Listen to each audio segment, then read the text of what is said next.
যেই বন্ধু বান্ধবগুলা রাত দিন গালি গালাজ অশ্লীল কথা বলে, এমন বন্ধুত্ব এড়িয়ে চলেন। ওই বন্ধুত্বের সাথে যায়েনি না যেই বন্ধুত্ব পরকালে কবরে কোনো কাজে আসবে না। সেই বন্ধুত্ব আসল বন্ধুত্ব, যেই বন্ধুত্ব দুনিয়াতেও কাজে আসে, আখিরাতেও কাজে আসে।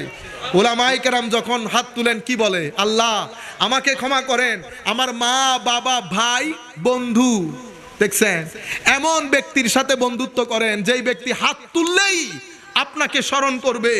কারণ আপনি কোন একটা জায়গায় গিয়ে কিছু নূর পেলেন, সেই নূর এমন বন্ধুর কাছে গেলেন 2 সেকেন্ডে শেষ হয়ে গেছে বন্ধু। কেন? কারণ সঙ্গ দোষে লোহা ভাসে। 7টা আম ভালো ছিল, একটা আমের মধ্যে পছন্দ ধরেছে, আপনার উচিত ছিল পছন্দর আমটা বের করে নেওয়া।